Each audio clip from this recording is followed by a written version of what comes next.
Muy buenas tardes, Juan Carlos. Tenemos un chat que es pregunta y respuesta. Nos pueden ir escribiendo de dónde nos están viendo, de qué países.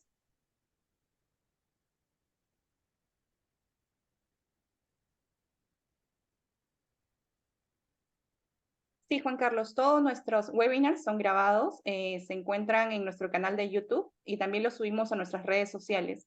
Nos puedes encontrar en Facebook y en LinkedIn como Ibro Academy. Muy buenas tardes, Mauricio, Alejandra, nos escuchan de México, de Bolivia, de Perú, de Colombia. Vamos a dar unos minutos más para que sigan ingresando y empezamos.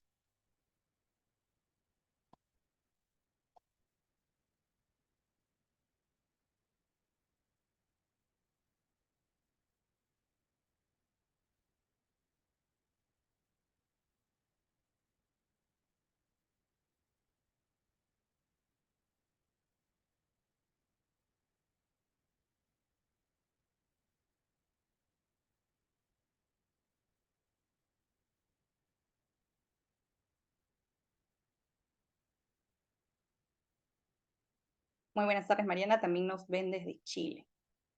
Vamos a ir dando inicio con un pequeño video introductorio acerca de nosotros como empresa.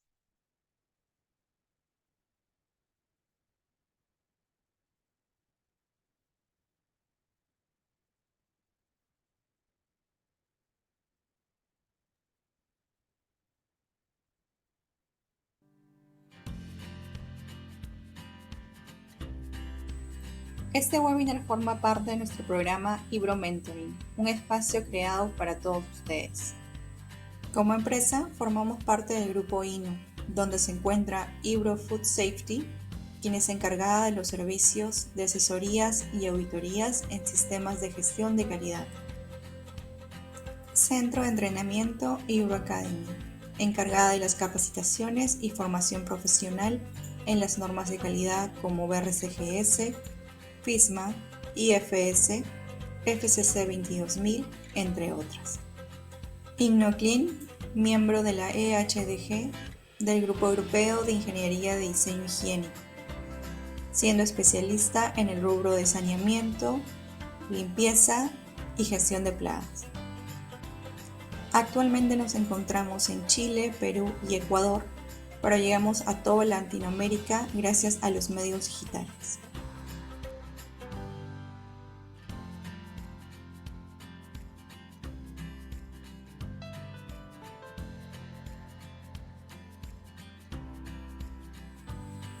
Somos Centro de Entrenamiento Profesional en Normas de Inocuidad Alimentaria.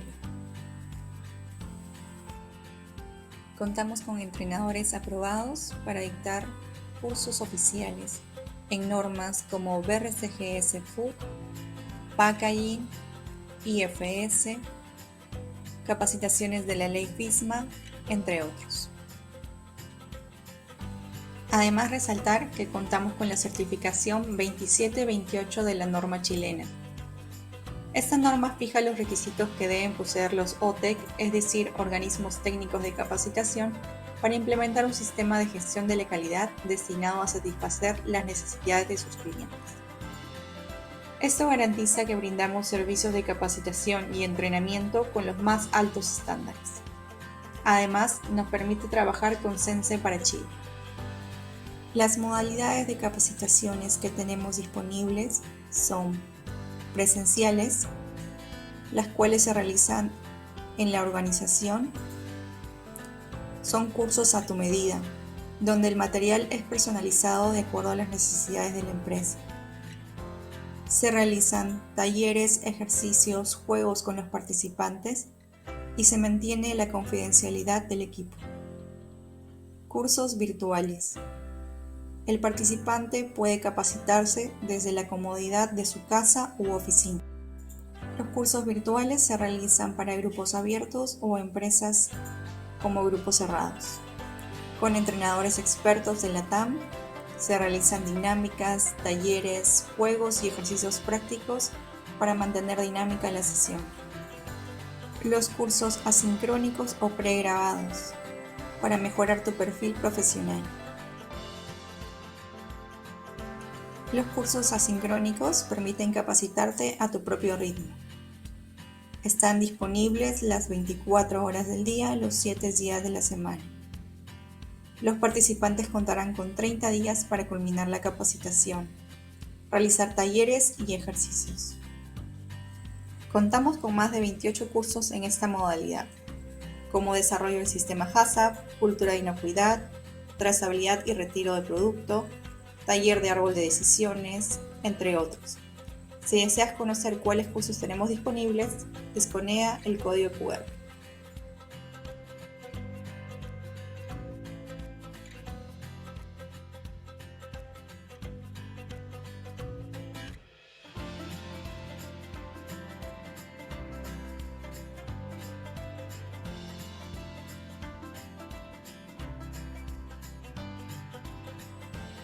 No te pierdas nuestros próximos webinars. Síguenos en redes sociales para mantenerte al tanto de las fechas de nuestros eventos, así como blog y noticias de interés. Muchas gracias.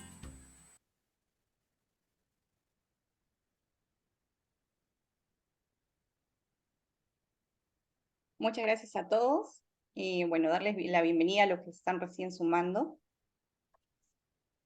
Vamos a dar inicio entonces a nuestro webinar acerca de los cambios en los requisitos para las organizaciones que van a ser auditados bajo la nueva versión 6 de la norma FCC 22000.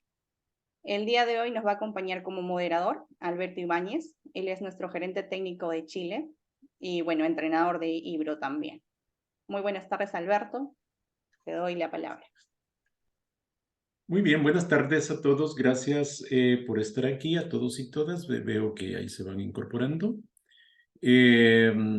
Bueno, estos espacios, estos webinars que nosotros ya lo venimos haciendo cerca de 2 años o 3, creo, Mayra, no me acuerdo, reúne a varios profesionales o convoca a varios profesionales para que puedan impartir sus conocimientos, sus apreciaciones, contenido desde los estándares y en otros aspectos, ¿no? Hay más contenidos técnicos también.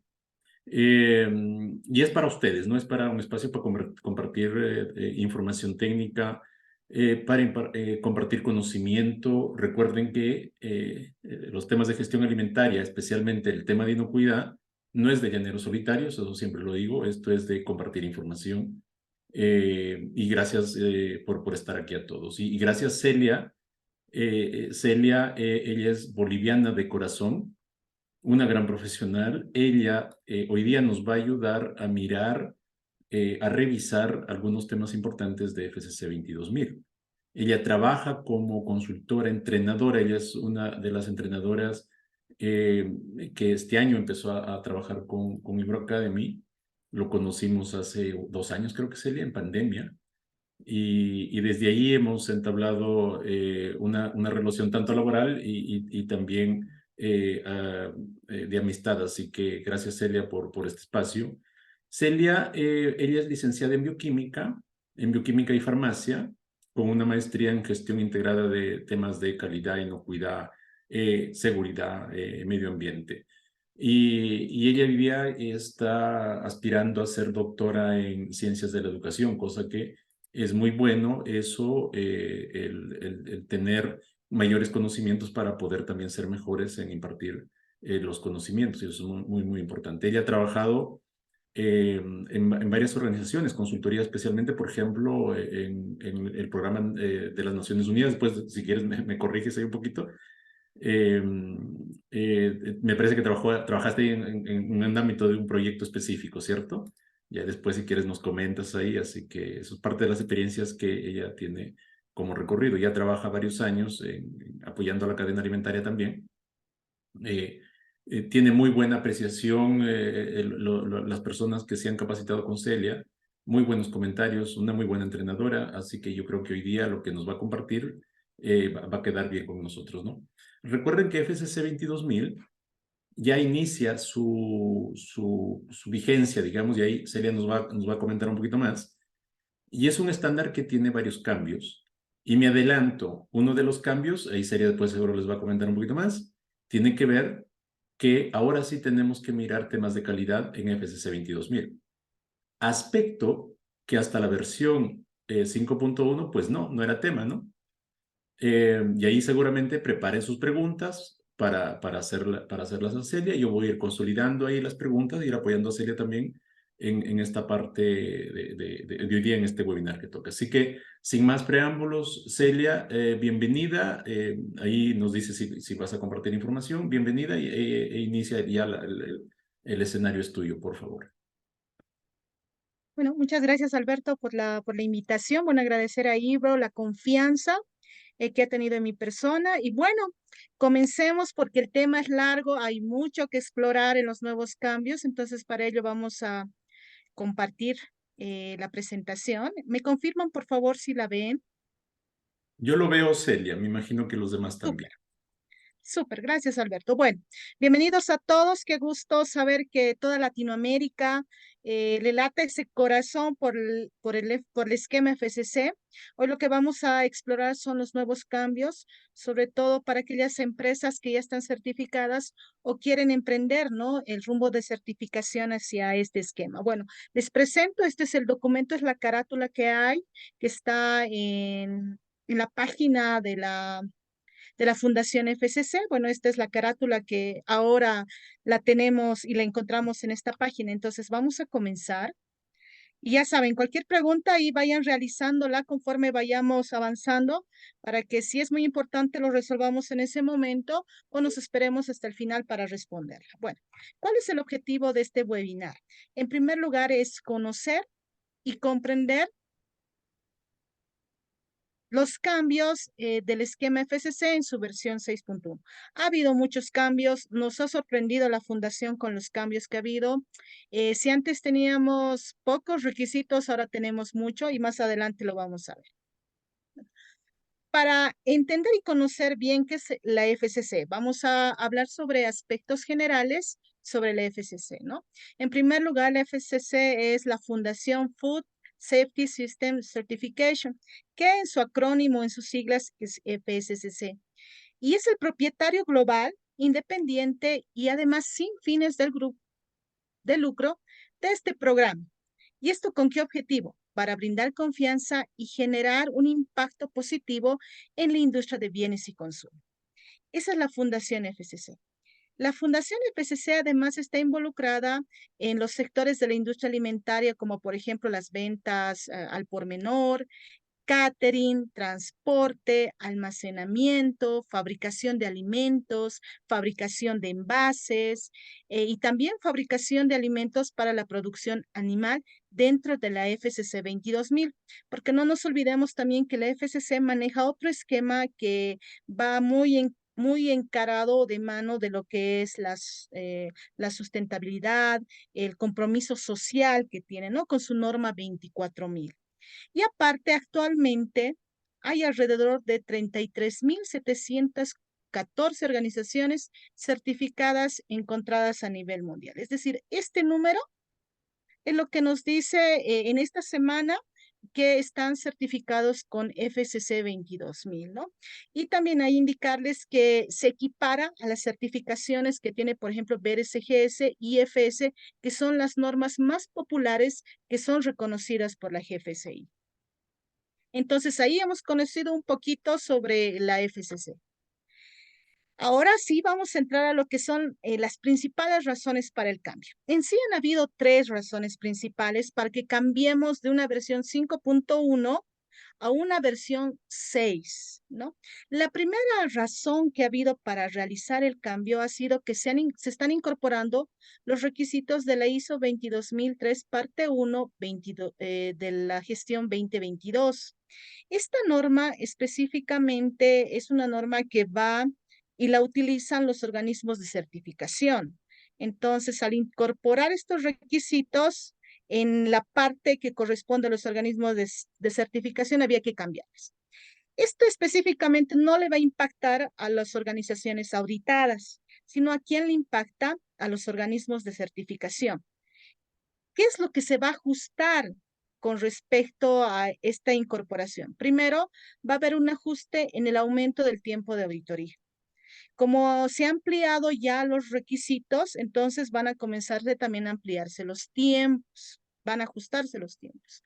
Asimismo, también se están haciendo los ajustes con respecto a los requisitos de calificación de auditores. Entonces, otro tema también que las organizaciones de certificación deben revisar para poder habilitar auditores o calificar auditores. Y además, otro tema que está impactando también es que va a haber un ajuste en el contenido del informe. Es decir, va a cambiar un poco el formato y se van a corregir ciertos aspectos y también incluir otros elementos. Por ejemplo, las no conformidades también se están alineando ahora a la calidad y lo vamos a ir viendo también más adelante. Entonces, esa es una de las principales causas o razones que ha hecho que cambie de la 5.1 a la versión 6. Otra causa principal es que se está reforzando los requisitos para el cumplimiento de los objetivos de desarrollo sostenible de la ONU. En sí hay 17 objetivos. Entonces, la fundación, ¿qué es lo que ha hecho? Ha dicho, vamos a apoyar, es decir, el comité, el conjunto de partes interesadas ha indicado, ok, vamos a apoyar esos objetivos y vamos a colocar requisitos relacionados a aquellos objetivos que vayan a soportar estos objetivos. Ok, entonces, ¿cuáles son los objetivos? Hay 17 objetivos, la ONU nos presenta 17 objetivos en su página web. Si ustedes desean más información, pueden visitar esta página web en donde están todos los objetivos detallados. Pero con los cambios que estamos teniendo en esta norma, ¿qué objetivos se pretende soportar? El principal es el que estamos acá señalando, el de reducir el desperdicio de comida y apoyar a la agricultura local. Vamos a ver que se ha incluido nuevos requisitos sobre el manejo del desperdicio en las industrias que se van a certificar. Otro elemento también es el de cuidar tu salud y la de los tuyos. Aquí, ¿qué es lo que se ve? Que se tienen que entregar alimentos inocuos que no vayan a ocasionar ni daño ni enfermedad. Otro elemento también que va apoyado, ¿no? Es el de no malgastar agua, que va alineado a este de reduce el desperdicio, solo utiliza lo que necesitas, ¿no? Y aquí otro elemento también que está apoyándose es el de recicle y reduce el uso de plásticos, que también va alineado a este tema de reduce el desperdicio. Otro elemento a tomar en cuenta para el cambio de la versión. Y por último, otro cambio el que lo han realizado, bueno, es el de cambio de editoriales y enmiendas como parte de la mejora continua. Y esto se ha hecho específicamente en base a toda la retroalimentación o feedback que han tenido como resultado de la encuesta de desarrollo de la versión 6. Han recibido alrededor de 2,000 respuestas en el cual se les solicitaba no hacer adecuaciones en algunos numerales o introducir ciertos requisitos para inclusive alinearse con otras normas, como por ejemplo BRCGS o IFS. Entonces, el resultado de ese feedback es la adición también o cambios o ajustes en algunos requisitos. Y aquí está, ¿no? Esos cambios han impactado en estos temas. En primer lugar, ha habido un ajuste e inclusión de nuevas categorías y subcategorías alimentarias. Es decir, desde ahí parte los cambios y ajustes que ha tenido la FCC 22,000. Aparte, ha habido también ajustes e inclusión de nuevos requisitos adicionales en la parte 2. Se ha retirado el módulo FCC 22,000 calidad, ¿no? ¿Esto por qué? Porque ya han incluido dentro de la FCC elementos que, por ejemplo, nos mencionaba Alberto, ya la calidad está incluida. Entonces, por eso han visto por conveniente retirar este módulo, porque aparte no tenían bastantes organizaciones que se decidían certificar este módulo. Otro elemento también, otro impacto es que existe la inclusión de documentación informativa a modo de guía que ha publicado la Fundación y para que lo utilicen, ¿no? Y puedan implementar el FCC 22,000, ¿no? Esas son las principales razones por las cuales la FCC ha decidido cambiar de una versión 5.1 a una versión 6. Dentro de los documentos normativos que la FCC ahora nos ofrece para poder realizar mejor la gestión de implementación o mantenimiento al esquema, bueno, tenemos el monitoreo ambiental, ¿no? Que lo ha lanzado en julio de esta gestión. Tenemos el documento de alimento y desperdicio de alimentos en sí, que lo ha publicado recientemente acá en septiembre de este año. También tenemos este documento que es el de cultura de la inocuidad, que lo ha publicado este mayo de esta gestión. Tenemos también la limpieza, ¿no? De transporte, de tanques de transporte, es decir, aquellos camiones que manejan pipas o tanques o cisternas. También tenemos la gestión de equipos. Este es un nuevo requisito y aquí tenemos la guía. Él lo ha publicado también en septiembre. Tenemos las guías tanto de Food Defense como de Food Fraud, que estas ya están en su versión 2, ¿no? Hay algunos de estos documentos que ya se encuentran en su versión 2 y algunos que están apoyando requisitos nuevos en su versión 1. Toda esta información ustedes la pueden descargar desde la página de la fundación. Es gratuita. El único inconveniente es que todo está en inglés por el momento. De seguro más adelante ya van a salir las versiones en español. Bueno, ahora vamos a ver los principales cambios. En primer lugar, este de la parte 1, en donde hay un resumen del esquema, ¿no? En esta parte 1, ¿qué cambios se puede ver? En primer lugar, ha habido ajustes y cambios en las subcategorías y de acuerdo a la ISO 22003, parte 1 de la gestión 2022. Es decir, en base a esta norma se han ajustado ciertas subcategorías. Aquí un cambio importante que se ha visto es que se ha eliminado la categoría A, que veía o incluía todos los elementos de agricultura. El cambio se ha decidido porque en la consulta de partes interesadas se ha visto que en primer lugar no tenían muchas empresas que optaban por esta categoría y además han visto que existían otras normas las cuales pueden trabajar u otros esquemas que pueden trabajar con este tema de agricultura. Entonces, ellos han decidido y dijeron, no, bueno, se saca y nosotros nos dedicamos a lo que sabemos. Ok, entonces por eso se elimina esta categoría A de agricultura. Y otro elemento importante también dentro de la categorización es que se agrega la categoría F2 de comercio e intermediación, ¿no? Sobre todo esto alineado a lo que es todo lo que es comercio electrónico.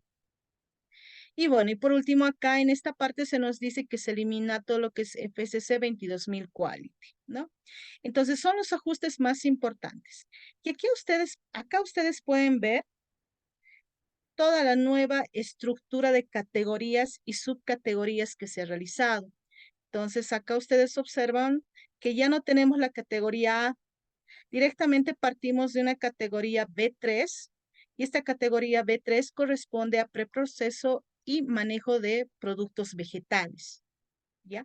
Acá ya no vemos desde campo, sino vemos cómo se va a procesar todos esos elementos vegetales en una planta, ¿no? En la categoría, y está con rojo porque esta es nueva, es una nueva adecuación. En la categoría C0, que es animales, acá tenemos transformación primaria. Igual, es una nueva introducción. En la categoría C1 se sigue manteniendo tal y cual. La categoría C2, el procesamiento de productos perecederos, aquí han incluido el término de origen vegetal. En la categoría C3 tenemos el procesamiento de productos perecederos de origen vegetal y animal, que son los productos mixtos. En la categoría C4, este también se ha mantenido, que es procesamiento de productos estables a temperatura ambiente. Y en la categoría D, procesamiento de piensos y alimentos para animales, se ha corregido la redacción para mejor entendimiento. En la categoría E, que es destinado a servicio de restaurante y servicio de comidas, igual se ha modificado la redacción de la subcategoría. Ya la categoría F1 existía ya anteriormente, pero solamente se veía todo lo que es comercio minorista y mayorista, y se ha incluido el comercio electrónico. En la F2, esta es nueva dentro de las categorías, pero aquí tenemos el corretaje, el comercio y el comercio electrónico. Esta es nueva y generalmente va alineada a todo lo que son los brokers. En la categoría G tenemos el servicio de transporte y almacenaje, también sin cambio. En la I, producción de material de empaque, se ha mantenido el título tal cual. Y en la categoría K, producción de productos bioquímicos, ¿no? En este caso, ahora ustedes van a tener que revisar si es que ha cambiado, ¿no? El alcance, y los auditores que van a ingresar a hacer la auditoría bajo este esquema van a revisar si efectivamente siguen dentro de la categoría con que han comenzado su certificación. Entonces, esa va a ser una de las primeras labores, no solamente los auditores, también de las empresas o organismos de certificación. Lo primero que van a ver es revisar si efectivamente tú correspondes a una de estas ciertas categorías o has migrado a otra categoría, ¿no? Entonces, esto es lo primero que tenemos que revisar, el primer trabajo que vamos a realizar en nuestras empresas al momento de hacer nuestro plan de transición, ¿no? Esto es los cambios, los principales cambios en la parte 1 que se denomina el resumen del esquema.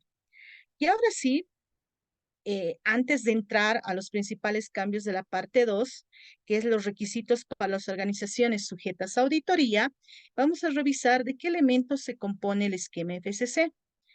Se compone en primer lugar de la ISO 22000-2018. Bueno, esta norma está bajo la revisión de la ISO.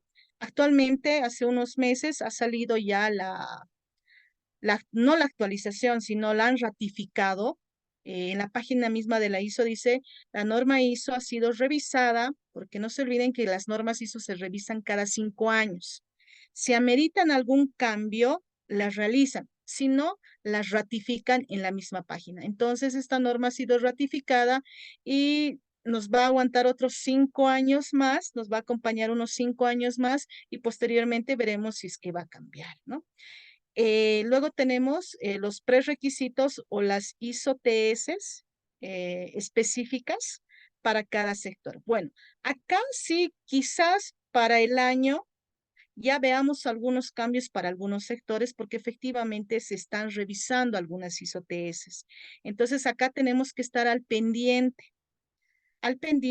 de ver que si es que cambiase alguna de ellas, nosotros inmediatamente podamos hacer nuestra planificación para cumplir lo que nos dice la ISO-TS, ¿no? Y bueno, acá tenemos los requisitos adicionales del FCC 22000 y estos sí son los cambios que van a afectar a las organizaciones. Y por último, tenemos las partes o la junta o el comité de partes interesadas que se van actualizando permanentemente y tenemos que estar revisando para cumplir todo lo que nos dice esta lista, ¿no? Todos los elementos que pueden haber cambiado bajo esta lista.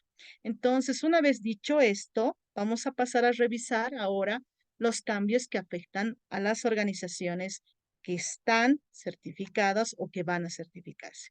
Bueno, en primer lugar, acá en la versión 5.1, miren, es esta es la anterior carátula, FCC esquema 5.1, tenía 12 requisitos. Y ahora tenemos la versión 6 que contiene 18 requisitos. ¿Ya? Y esta es su carátula, ¿no? La versión 6 que ha salido a la luz en abril del 2023. Ok, entonces ahora vamos a ir revisando punto a punto los principales cambios que ha habido. Vamos a comenzar desde el requisito o el numeral 5.1, que es la gestión de servicios y materiales comprados, y esto aplica a todas las categorías de la cadena alimentaria. En primer lugar, ha habido un ajuste y adición del requisito en el inciso E. Es decir, acá es donde ha habido el mayor cambio, porque en sí, en la estructura que tenemos en la norma, solamente han habido algunos ajustes, algunos cambios de palabra, pero en donde ha incidido el cambio ha sido en el inciso E. Entonces, aquí podemos ver dos elementos que sí son relativamente ajustados y que nos van a ayudar ahora a controlar mejor. La norma ISO 22000 nos habla mucho de los requisitos de la gestión de compras en el numeral 714, si no me equivoco.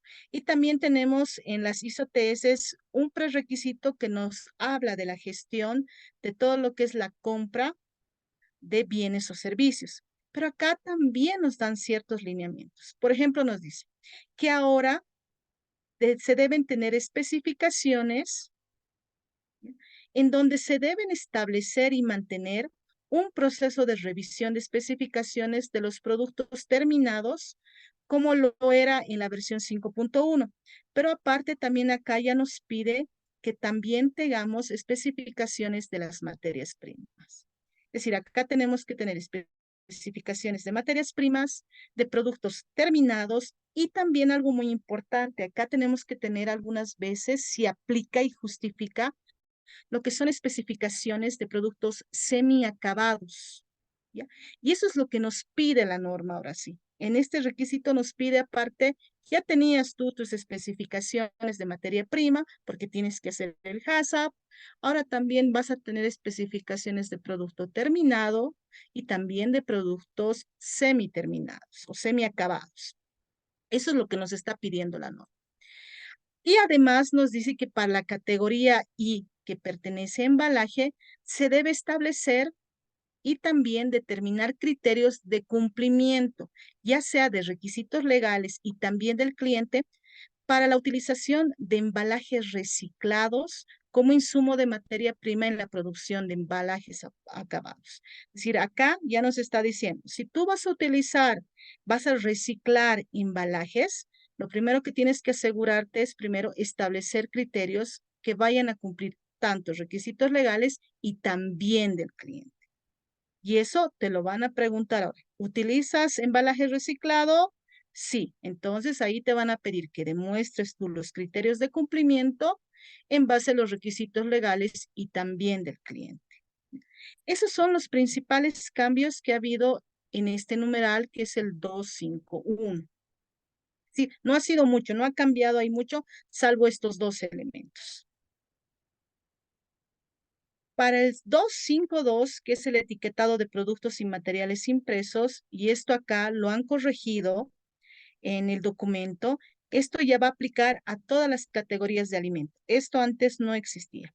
Y aquí en este numeral se han hecho ajustes y adiciones tanto en el inciso C como en el inciso D. Entonces, acá, ¿qué nos está pidiendo aparte de lo que teníamos? En primer lugar, ahora se indica que cualquier información puesta en el embalaje necesita ser validada. Es decir, ahora nos están pidiendo que cualquier etiquetado, cualquier información que coloquemos nosotros, en primer lugar, tiene que ser validada. Y luego se deben crear rutinas de verificación y controles que demuestren que esa condición sea asegurada en el proceso. Este requisito es un enlace con el objetivo de garantizar de que no haya riesgo de aplicación de fraudes, es decir, es lo más importante acá. Y es una condición de alegación que consta en un rótulo, pero que no sea posible demostrarlo en la práctica. Esto sobre todo nos están pidiendo cuando nosotros muchas veces en nuestra etiqueta declaramos producto orgánico o de lugar de procedencia, o si le estamos atribuyendo ciertas características a nuestro producto. Entonces, esa información que nosotros vayamos a colocar en primer lugar tiene que estar validada. Hay que crear planes o programas de verificación que controlen y que se demuestre que eso que lo que estamos declarando sea asegurado en el proceso. Acá también incluso en el mismo documento nos pide, ¿no?, que también podemos demostrar todo este tema al verificar, ¿no?, con controles básicos, con controles de laboratorio y otras tareas más que debemos realizar para verificar, ¿no? Esto en este punto. Toda la información que presentemos ahora hay que validar y luego verificar. ¿Y esto con qué objetivo? Para evitar cualquier tipo de fraude. Luego nos piden, acá ya en el segundo cambio nos piden que para esta categoría 1 de embalaje, ¿ya?, exista la necesidad de obtenerse un sistema de aprobación del arte y control de la impresión. Es decir, nosotros, si somos una empresa que fabrica envases para la industria de alimentos o o para cualquier tipo de industria, en este caso obtengamos una aprobación del arte. Es decir, si la empresa nos está mandando el arte y el arte, nosotros deberíamos obtener una aprobación ya por parte del cliente. Y aquí esa aprobación debe abarcar cualquier tipo de alteración o también la aprobación de cómo se debe proceder cuando ya hay un arte obsoleto, ¿ok? Y también de todo material impreso. Además, la organización necesita, además de tener una aprobación de cada tirada de impresión contra el modelo preestablecido o una muestra estándar. Entonces, acá te está pidiendo aparte que cuando tú estás utilizando un envase, o perdón, cuando estás queriendo realizar una tirada nueva o una fabricación, un inicio de fabricación de un envase, tú tengas la liberación de lo que vas a producir versus el arte que está aprobado. Entonces, eso también te está pidiendo acá y te lo van a controlar. Además, se debe establecer un procedimiento para detectar e identificar errores de impresión. Es decir, acá tienes que tener, y esto va muy alineado a lo que es el control de la calidad ahora. Es decir, ahí tú tienes que definir tus criterios y decir cuándo va a existir errores de impresión o cuándo tú vas a detectar esos errores de impresión, en qué etapas. Además, los productos impresos no utilizados, es decir, si no vas a utilizar algún producto impreso, debes contabilizarlos, ¿no? Y tener un control para evitar cualquier tipo de uso no previsto para ese producto impreso que no estás utilizando. Entonces, son elementos que se han introducido para realizar un mejor control y también, si se han dado cuenta, el primero para evitar un fraude y el segundo para evitar que, en primer lugar, se estén produciendo envases que no cumplan con lo que nos ha pedido el cliente. Y en segundo lugar, para evitar la utilización de envases que no están aprobados por el cliente. Entonces, esos son los elementos, en este caso, para etiquetado de productos y materiales impresos. Para el numeral 253, que es defensa alimentaria, bueno, acá es casi similar a lo que teníamos antes, solamente se ha hecho un ajuste en el numeral 532, en donde se han hecho ciertas adiciones en los incisos C y D. Entonces, acá, en primer lugar, ya nos decían que tenemos que documentar un procedimiento, un plan. Pero acá lo más importante que nos dice es que tenemos que utilizar ahora una metodología definida. Es decir, ya no puedes tú crear tu propia metodología, ¿no? Tener tu propia metodología que tú la hayas implementado, no. Acá ya te pide que utilices una metodología que ya esté definida. Y ahí en el documento informativo, en la guía de Food Fraud, te llama como 4 metodologías. Te dice, puedes utilizar el Carver Shock, puedes utilizar la metodología del FDA, puedes utilizar las metodologías que están en la PAS 96. Ahí te dice ya qué metodologías tienes que utilizar. Entonces, es uno de los primeros elementos que te está indicando ya, metodología definida. Además, nos dice que el plan de defensa de los alimentos debe estar basada en la evaluación de la amenaza y las medidas de mitigación del riesgo, y los procedimientos de verificación deben ser especificados en ese plan. Es decir, te está diciendo ahora que tú tienes que cumplir todos esos elementos en el plan de defensa de los alimentos que tú tienes implementado. Que los mismos procedimientos de verificación tienen que estar en ese plan. Y bueno, por último nos dice que para la categoría F2, que es nueva, que es brokering, trading y comercio, existe una exigencia adicional de que las empresas deben asegurar que sus proveedores tengan un plan de defensa. Es decir, yo soy un broker. Yo me tengo que asegurar que a la empresa que me está proveyendo tenga un plan de food de defensa. Es decir, eso sí o sí lo van a pedir para este tipo de categoría, solo para esta categoría. Si ustedes están inscritos en otra categoría, no les aplicaría esta nueva división para la defensa alimentaria. ¿no? Y esos cambios se han dado en este numeral. Para el numeral 254, Celia, sí, sí, te dime, te interrumpo, por claro que sí. favor. Antes de pasar para el requisito adicional anterior, creo que es el 252. Hay un par de preguntas. Dubraska pregunta, ¿se debe demostrar según un programa de verificación el claim? Ejemplo, el claim o declaración, ¿no? Sí, Ejemplo la libre de información. sodio, es decir, se debe demostrar según un programa de verificación, entiendo. Por ejemplo, cuando declaramos libre de sodio, que se coloque en la etiqueta, es decir, ¿debemos demostrarlo?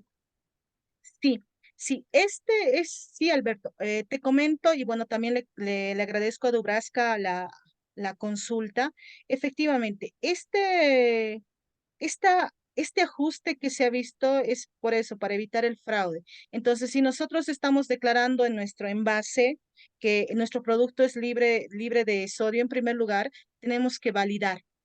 Una vez que hemos validado, ya sea en base a las metodologías de validación, revisión bibliográfica, eh, no sé, un comité de expertos y otras metodologías más, luego tenemos que crear una rutina de verificación. Y en este caso, por ejemplo, el libre de sodio, lo podemos verificar, es decir, hay que crear un plan, es decir, cada cuánto voy a verificar un programa de verificación y esto lo pueden hacer a través de un análisis de laboratorio, ¿ya? Donde nosotros estemos demostrando que efectivamente nuestro producto es libre de sodio. Entonces ahí realmente estamos garantizando de que a nuestro cliente se le está vendiendo un producto y ahí nos liberamos de cualquier tipo de una aplicación de fraude, ¿no? Entonces eso hay que hacerlo. Yo le diría a Dubraska, efectivamente ya lo deben tener validado, y si no hay que validarlo, ahora hay que demostrarlo con un informe de validación, luego hacer un programa de verificación y como sería quizás ahí habría que verlo, hacerlo también en función al riesgo, ver cómo está comportándose nuestro producto y quizás una vez al año hacerle un análisis para ver si está libre de sodio y eso respaldar o eso que respalde nuestro programa de verificación. Eso sería uno, ¿no? Y ahí vamos actualizando también nuestra especificación técnica. Es una Correcto, forma también de revisar nuestra especificación técnica de producto terminado. correcto, correcto. Recuerde que algunos claims o declaraciones en el producto va a estar vinculado a requisito legal, va a depender del país. En este caso, libre Exacto. de sodio, en algunos países tienes que demostrar y está dentro de los criterios legales. Ya, hay otra pregunta que dice, pregunta José Armando, si usamos embalaje comprados a un proveedor para entregar a un cliente, ¿debe tenerse la aprobación del cliente? Ya, ahí efectivamente, bueno, en este caso estamos hablando nosotros como empresa de alimentos o una empresa que no hace embalajes, supongo. Entonces, en primer lugar, si nosotros compramos un envase, ya sea primario o secundario, ¿no? Dependiendo, nosotros lo que tenemos que hacer es, en primer lugar, hacer nuestros criterios, nuestros requisitos, ¿no? Como dice la norma ISO 22000, nos dice que tenemos que hacer primero los criterios de compra y comunicarle qué es lo que queremos, ¿no? Y para eso, obviamente, ahí va a depender mucho. Si nosotros tenemos ya definido con el cliente que va a ser un tipo especial de embalaje y el cliente ya nos está pasando sus criterios, entonces obviamente sí, le vamos a tener que pedir obligatoriamente a nuestro proveedor de envases o embalajes que cumpla esos criterios. Pero si en el acuerdo que tenemos con nuestro cliente no está definido eso, entonces nosotros somos libres, obviamente, de acuerdo al tipo de producto que tenemos, que estamos comercializando, solicitarle esos requisitos a la empresa que nos está proveyendo de envases. Como te digo, eso va a depender mucho de de cómo nosotros estamos obteniendo los requisitos del cliente. Como te digo, si el cliente nos dice que tiene que ser así, entonces hay que pedirle al proveedor ese tema. Y Correcto, tú también correcto. conoces mucho de ese tema, Alberto, si nos puedes ayudar ahí. Lo que pasa es que va a depender de la figura, ¿no? O sea, en el caso de los requisitos de cliente, tiene que ver con los acuerdos contractuales, tiene que ver con la definición de requisitos y la revisión antes de comprometerse a algo, ¿no? Y en el caso de declaraciones específicas, si los envases están impresos y tiene declaraciones específicas y yo estoy fabricando para un cliente, para marca propia, pues va a estar, debe estar como parte de las especificaciones y los contratos, ¿no? Va a depender mucho ahí de cómo se dé la figura comercial, ¿no? Ya entendía, la pregunta era que si yo compro un envase para yo a un cliente y fabrico para un cliente, pues va a estar seguramente como parte de los acuerdos, ¿no? Hay otra pregunta aquí. Todo se debe evidenciar, dice Cecilia Paz. Entiendo que te refieres, Cecilia, a las declaraciones, ¿sí? Entiendo que sí, ¿no? Si de repente nos ayudas ahí a aclarar un poquito más a qué te referías con todo, en qué ámbito específico, ¿no? José Luis Cancina, él es de Bolivia, José Luis, lo ubico a José Luis, ¿ah? Dice, con respecto a los alergenos, ¿cuál sería el ejemplo de validación de las declaraciones de alergenos? Es decir, ¿es necesario realizar un análisis laboratorio en el producto? Esa es la pregunta. José Luis, te estás spoileando un poquito. Vamos a ver justo ahora el tema ya vamos a llegar al numeral de alérgenos y ahí vamos a responder más a Perfecto, cabalidad. perfecto. Lo ¿Ok? dejamos pendiente eso ahí. Dale, Exacto. por favor. Gracias, José Luis. Adelante, Celia. Ya no hay más Ok, preguntas por ahora. gracias. Ok, entonces, bueno, ya hemos visto esto del etiquetado. Gracias por las preguntas. Bueno, defensa también. Mitigación del fraude, estábamos viendo acá. Acá creo que nos quedamos. Ok, sí. En mitigación del fraude, bueno, igual está, hola Paulina, no sé si Alberto a Paulina creo que está levantando la mano. Déjame, lo estoy mirando aquí. Parece que ya la bajó ya. Ya, ok, ok. Entonces acá, por ejemplo, en el 2.4 tenemos mitigación del fraude alimentario. Bueno, acá han habido dos ajustes en el numeral 541 que se ha ajustado el inciso B y en el numeral 542 que se han ajustado los incisos C y D. Son elementos, palabras que se han cambiado, ¿ya? Pero igual que el anterior, que veíamos en Food Defense, ojo, acá tenemos que igual, se nos exige, así, se nos exige, porque hay un debe allí, tenemos que utilizar una metodología definida. Y mejor si es una metodología respaldada, como les digo, ya en Food Defense hemos mencionado alguno, y hay las metodologías también que están respaldadas en la guía de Food Fraud, que tiene también la FCC. Entonces, seleccionen de ahí una metodología definida y adáptenla al proceso que ustedes tienen, ¿ya? Y esto lo han definido ¿con qué objetivo? Para evitar las subjetividades. Es decir, por eso es que en ambos, en el 253 y en el 254, ya nos piden, no había esto de metodología definida antes, nos decían utilice una metodología, pero no nos ponían el término definida. Entonces, esto lo han hecho porque había mucha subjetividad en el yo creo de la empresa y en el yo creo del auditor.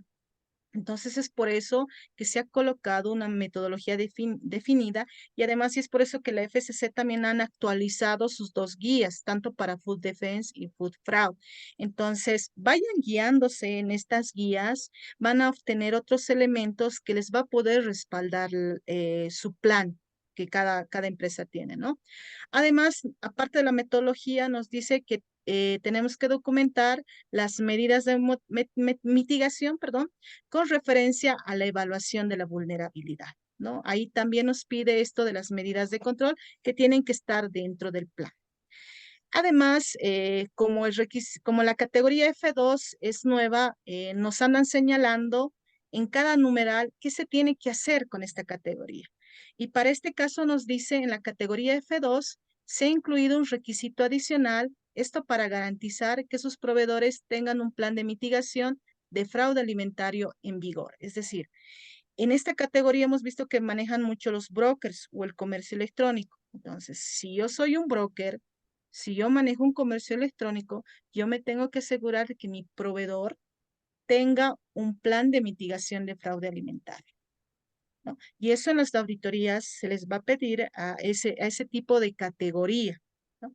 Entonces, esos son los cambios que ha habido, son pocos, no se asusten tanto en Food Fraud, Food Defense, que generalmente siempre es en donde es como Es de lo que siempre a veces las empresas van cojeando porque estaban muy subjetivos sus planes.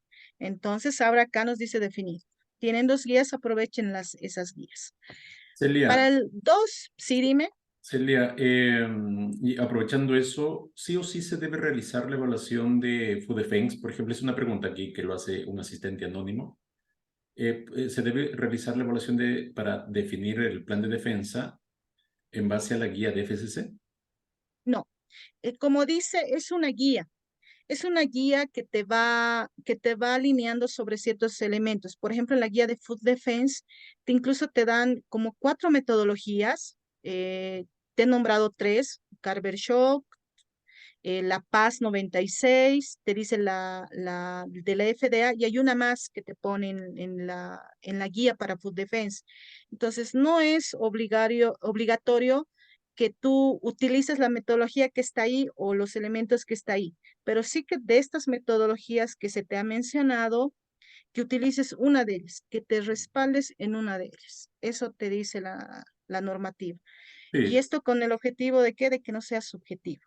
sí, lo importante es, tiene que ser una metodología respaldada por una ente confiable. Y yo ahí siempre menciono que los únicos que saben, no sé si los únicos, pero los referentes en temas de defensa alimentaria es la FDA. Sí, y Entonces, es lo mejor, lo mejor. entonces no se pierdan con eso en inventando, como menciona Celia, inventando temas. Entonces ellos son, ahora, posiblemente no nos aplique todas las metodologías que tenga la FDA, pero pues esos son los puntos de referencia, ¿no?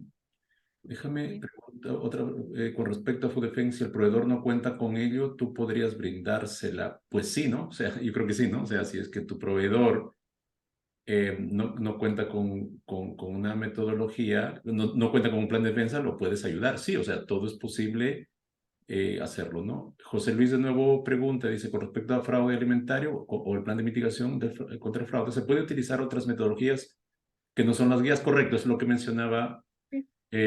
ahora Celia también, ¿no? Así que sí, o sea, lo importante es que estén referenciadas por algún ente confiable, ¿no? Y ¿Qué ese es el más? objetivo.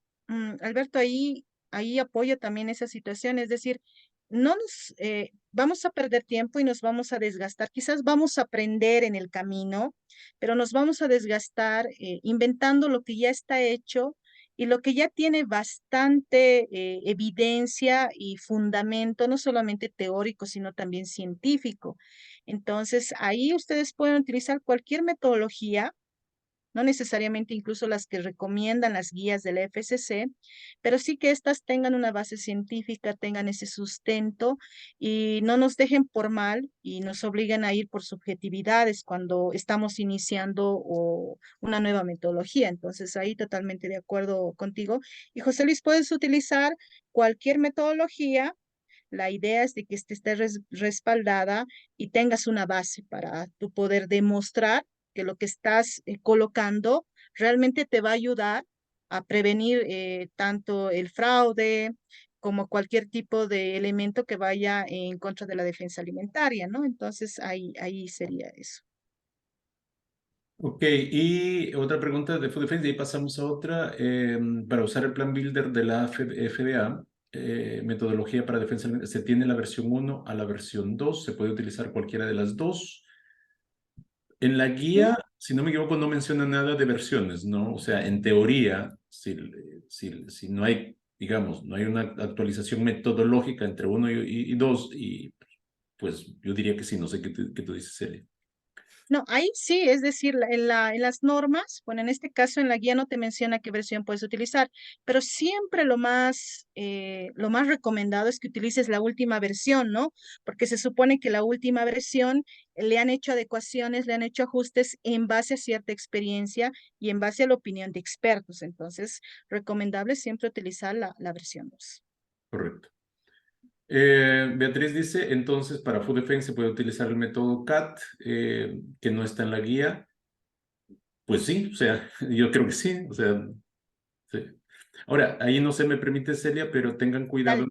en usar el método CAT, porque el método CAT, si bien es cierto, es el método más sencillo que puede existir para definir si tengo, digamos, puntos donde podría haber mayor vulnerabilidad al ataque intencional, pero ese es un método simplificado. Se recomienda usualmente usar primero el método CAT, que te simplifica los pasos, y después confirmar los que te salieron CAT con el método 3 elementos. Esa es la recomendación que existía. Ahora, ¿se puede usar solo el CAT? Sí, pero la sugerencia es usar combinados, ¿ya? Sí, ahí también apoyándote lo que mencionas, Alberto. Es decir, si bien el método CAT te simplifica, lo vamos a decir así, la vida con respecto al food defense, porque sí hay que tomar muchos elementos, ¿cuál es el problema? Que te deja muchos flancos descubiertos. Y ahí es donde es el trabajo del auditor, ¿no? Efectivamente busca la conformidad, pero también tiene que desafiar al sistema. Entonces, en ese desafío es donde sí puede encontrar ciertos elementos y totalmente de acuerdo contigo, es mejor utilizarlo con la metodología, ¿no? De los tres. Pero ahí hay que ver también cómo está la institución y cómo puede ir mejorando ese tema, ¿no? Eso, hasta ahora. Ok, entonces continuamos. Ok, con respecto al uso del logotipo, bueno, acá los lineamientos, como se dice acá en la lectura, son similares al anterior, pero sí se han hecho ajustes y adiciones de los requisitos, bueno, en este caso en el inciso B, para sus subnumerales 4, 5 y 6, ¿no? Como dice acá, los lineamientos están casi iguales a la versión 5.1, pero se han complementado ciertos elementos. Por ejemplo, que en caso de que las empresas hagan uso del logo, sí o sí necesitan solicitar junto al organismo certificador el arte actual y vigente para garantizar el uso correcto. Eso también se ha visto en el comité de partes interesadas y en el feedback que ha habido, que uno de los elementos de mayor no conformidad es que la empresa ya certificada utilizaba un logo antiguo o no utilizaba de acuerdo al formato que ya había establecido la FCC. Entonces es por eso que se lo ha colocado explícitamente este tema en los requisitos adicionales. Otro tema también, y es una restricción ya, es decir, ya te dicen no puedes utilizar el logo FCC dentro de los certificados de análisis que tú das. Es decir, yo soy empresa productora y tengo la certificación FCC. En mi certificado yo no puedo colocar el logo FCC, ni en certificados de análisis, ni en certificados de conformidad. Es decir, en cualquier certificado que emita la organización o el laboratorio de la organización, no puede utilizar el logo FCC. Y esos son los dos lineamientos grandes que se tiene en este tema. Vamos avanzando. Ahora sí bien, todo lo que es 2, 5, 6, que son gestiones de alérgenos y bueno, para todas las categorías de la cadena alimentaria. Este es, si bien ya existía este numeral, pero es el numeral en donde se ha realizado la mayor cantidad de cambios. Es decir, es el numeral que más cambios ha recibido y se ha ampliado. Antes había como cuatro párrafos, pero ahora se ha ampliado mucho más el control en alérgenos. Y se ha hecho, como acá ustedes pueden evidenciar, se ha hecho un ajuste y adición de los incisos C, D, E, F, G y H, ¿no? Acá, en primer lugar, ¿qué nos dice? La organización debe poseer una lista de todos los alérgenos manipulados en el local, en el lugar donde se está manufacturando el alimento. Y además también se tienen que incluir en esta lista tanto los alérgenos de las materias primas y también de los productos acabados. Es decir, acá ya te dice explícitamente eso el documento. Además, es necesario documentar la información sobre la validación y verificación. Por ejemplo, test de superficies, muestras de aire o algún análisis del producto y de medidas de control para reducir las contaminaciones cruzadas. Y esto es lo que nos preguntaba Juan, creo, Juan, que nos decía que ahora lo que ustedes tienen que hacer, decir que hay que demostrar los informes de validación, ¿ya? Y también las actividades de verificación. Por eso nos dice documentar la información. Nosotros tenemos que tener evidencia de estas dos actividades, ¿ya? Y esto con respecto a las medidas de control que se están utilizando para reducir las contaminaciones cruzadas. Ahora, Nos preguntaba Juan en ese tema de la verificación, ¿no? Acá puedes hacer, como te dice, test de superficie, esos test que son de tipo ATP, muestras de aire, y también análisis en producto final o en productos semiacabados. Entonces hay que demostrar esa parte, ¿no? Hay que tener un plan, hay que ver también este tema de las validaciones y revalidaciones en caso de cambios. Eso con respecto a validación y verificación. En el uso de rótulos de precaución o advertencias que se utilizan en los envases, debe existir solamente, es decir, cuando nosotros queremos colocar, ¿no? Este producto puede contener trazas de, no sé, de maní, de gluten. Acá nos dice que ya para colocar nosotros esos rótulos, tenemos que basarnos cuando el resultado de la evaluación del riesgo realmente identifique una contaminación, identifique un riesgo de contaminación cruzada con el alérgeno. Es decir, ahora tampoco ya es colocar por colocar y decir, yo coloco y me salvo. No, ahora nosotros sí o sí tenemos que identificar si existe un riesgo de contaminación cruzada. Y eso lo tenemos que también tener evidenciado. Y aquí nos da una aclaración, es decir, la aplicación de estos rótulos de advertencia no exonera a la organización de implementar todas las medidas posibles y necesarias de control de alérgenos o realizar test de verificación de forma periódica. Y eso va muy alineado a la parte de verificación que nos está diciendo ya la norma. Entonces, acá mucho ojito en lo que ustedes van a hacer, sobre todo de verificación, porque validación se hace una vez al empezar, pero la verificación tiene que ser constante. Y ese plan de verificación tiene que estar basada en el riesgo que ustedes tienen. Y eso tiene que ser capaz de ser demostrado. Además, acá también explícitamente lo coloca, nos dice que todo personal debe recibir capacitación en concientización sobre alérgenos. Es decir, todo el personal tiene que recibir una toma de conciencia sobre los alérgenos. Y además debe existir una capacitación específica para aquel personal que ejecuta algunas medidas, que ejecuta las medidas de control para reducir las contaminaciones cruzadas. Entonces, este es un tema también que lo tienen que tener evidenciado. Otro tema que también incluye en este numeral es que se debe realizar una revisión anual. Es decir, acá ya te dice tú anualmente tienes que revisar tu plan de gestión de alérgenos. Y además tienes que realizar revisiones tras cambios significativos o cuando exista recogidas o retiradas relacionadas a algún tipo de reclamo sobre alérgenos y cuando se reducen problemas de alérgenos en la industria, cuando se producen problemas de alérgenos en la industria. Es decir, acá ya tú tienes que demostrar que estás revisando tu plan de gestión de alérgenos y mínimamente una vez al año. Y además para la categoría alimentaria, que es la D, que son raciones para animales y raciones para mascotas, la sección relacionada a alérgenos puede ser indicada como no aplica, es decir, la podemos excluir, pero esto siempre va a ser bajo condiciones definidas. Es decir, hay que justificar cuando no aplica este numeral, pero ojo, solamente es para esta categoría. Eso con respecto a la gestión de alérgenos. Con respecto al numeral 257, que es monitoreo ambiental, bueno, aquí han añadido la nueva categoría que es B3. Acá se ha hecho un ajuste y se ha hecho adición de los requisitos A, C y D. Acá, bueno, en este caso, cuando ya hablamos de monitoreo ambiental, lo han identificado ya propiamente para monitoreo ambiental microbiológico.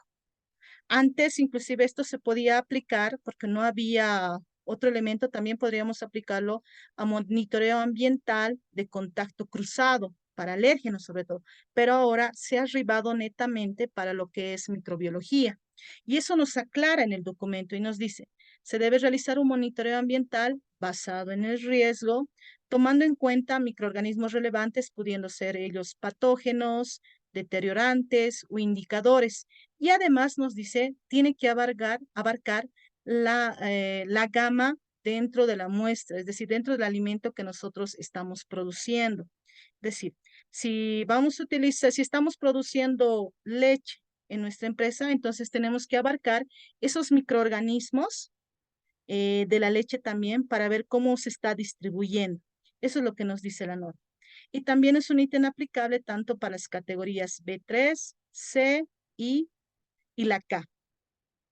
Además, uno de los cambios también que hay y ajustes que han realizado es que para las mismas categorías, ahora es necesario realizar una revisión periódica del programa de monitoreo ambiental. ¿Esto con qué objetivo? Para obtener la eficacia y adecuación continua. Y además se torna obligatorio tener un documento que es el programa de monitoreo ambiental, definiendo que criterios y controles de acuerdo con los requisitos legales y del cliente. Es decir, acá también ya nos están diciendo, toma en cuenta los requisitos legales y del cliente. Entonces, eso es lo que ya nos piden este monitoreo ambiental. Y aquí, esto es lo más importante, ¿no? Aparte, esto, que tiene que haber una revisión periódica. Y eso lo tenemos que demostrar, es decir, cada cuánto tiempo lo estamos revisando, qué ajustes estamos haciendo, qué elementos estamos utilizando para mejorar ese programa de monitoreo ambiental. Eso para este numeral. Para el numeral 258, que es Perdóname. la cultura. Sí, sí. Hay unas consultas, bueno, del ítem anterior, perdón.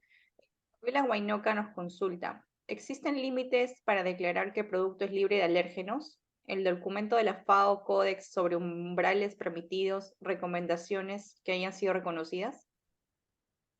Bueno, por ahora efectivamente están trabajando sobre parámetros, es decir, en la FDA, si no me equivoco, ya hay para alérgenos, ya hay límites reconocidos. Por ejemplo, para sulfitos ya están reconocidos los límites. Si no me equivoco, es 0.10 miligramos, ya están reconocidos para la FDA. Entonces, sí lo pueden utilizar, pero por el momento, en este caso, no hay un documento propiamente en donde diga que el producto es libre de alérgenos. ¿Ya? Entonces, ahí habría que ver. Sé que actualmente están trabajando en un documento en donde se pueden establecer todos los límites para alérgenos, pero todavía está esto en una antenorma para la OMS, para la FAO. Bueno, a ver,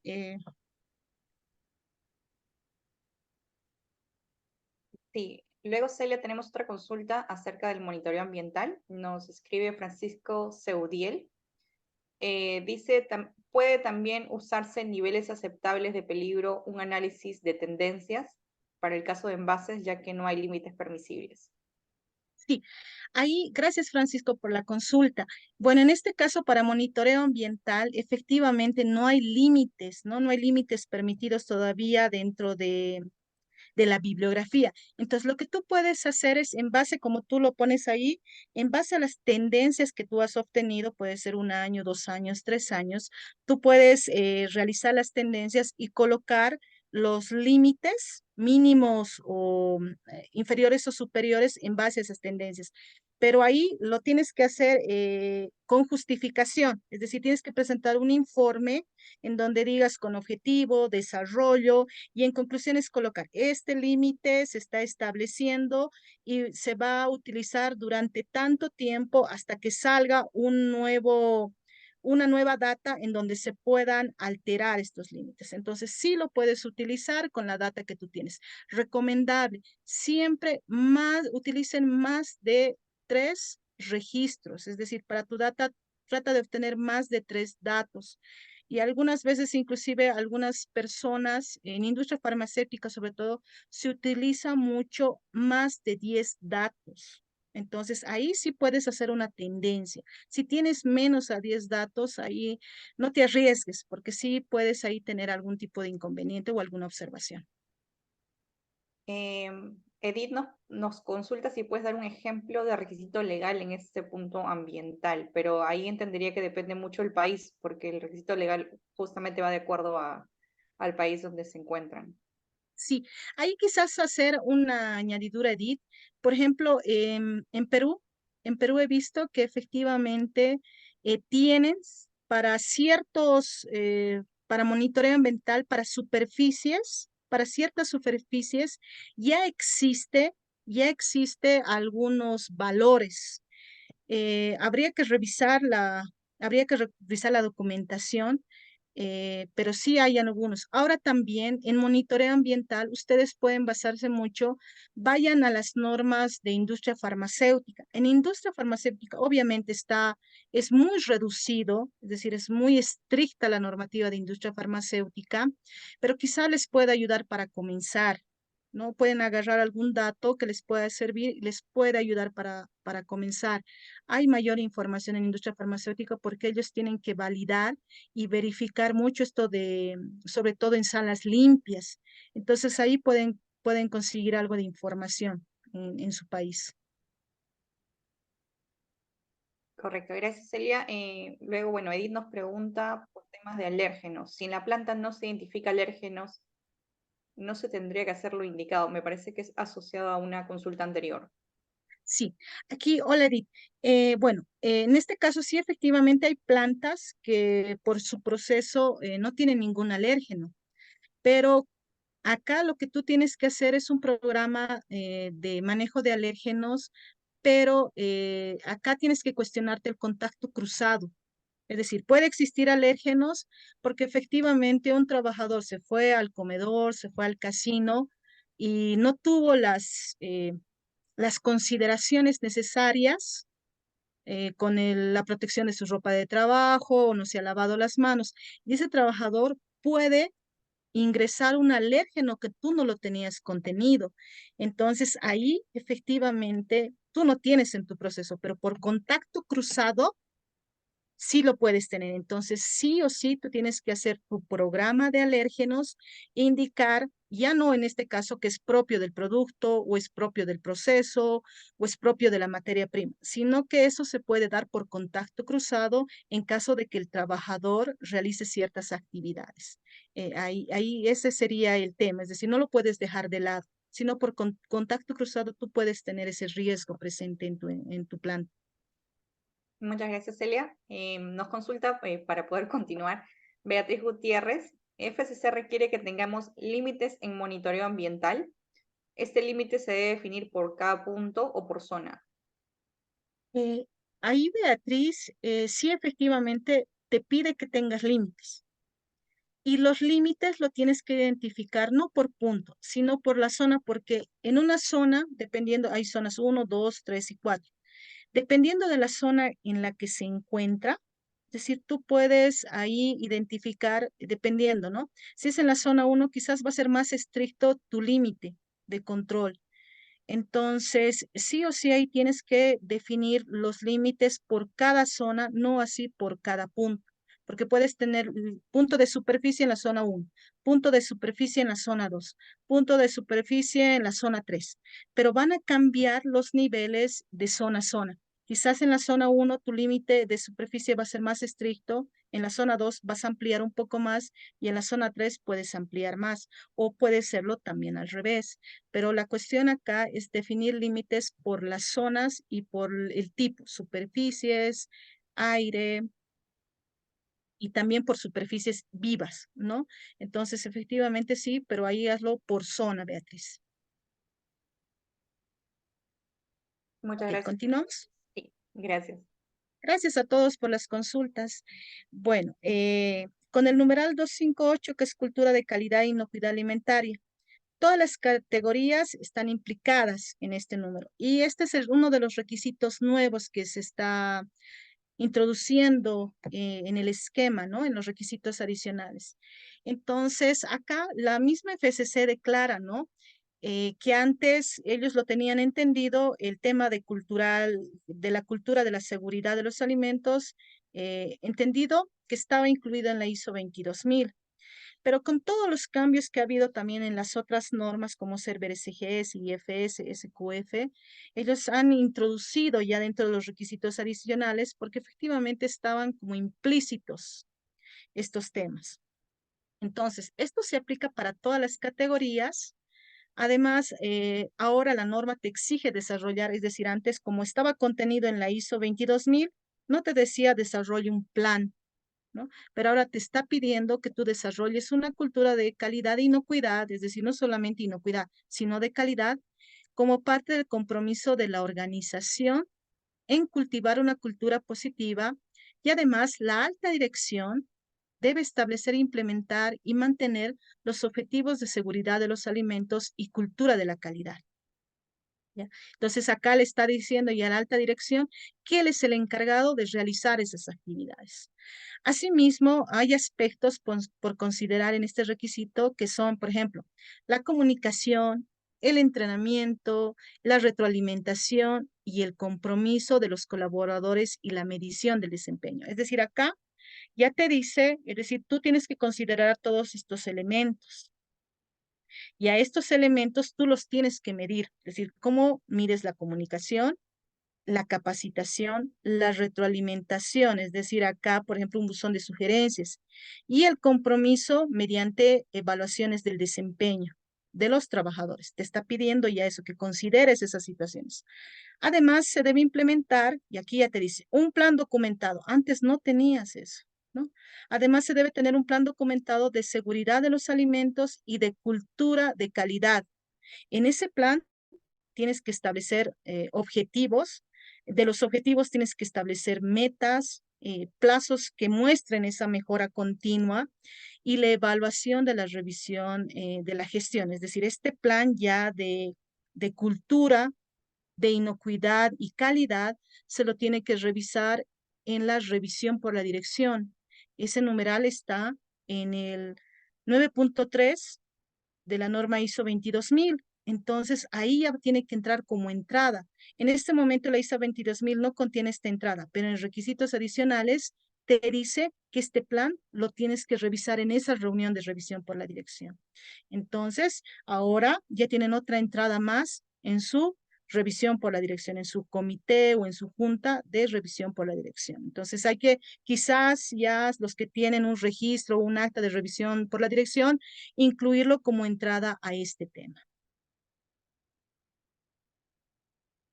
Nuevo requisito, pero, es decir, lo teníamos implícitamente antes, ahora hay que solamente declararlo en un plan.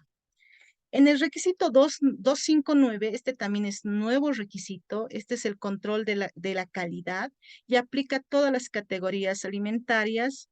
Acá, este no es un nuevo requisito, ¿no? En algunas empresas ya lo tenían, su plan de ensayo e inspección de laboratorio, un plan de cómo decía que qué muestras tienen que realizar, qué análisis tienen que realizar, quién debe realizar ese análisis, qué método debería utilizar, dónde lo deberían reportar, qué acciones deberían realizar en caso de que no se cumplan con los límites que se ha establecido.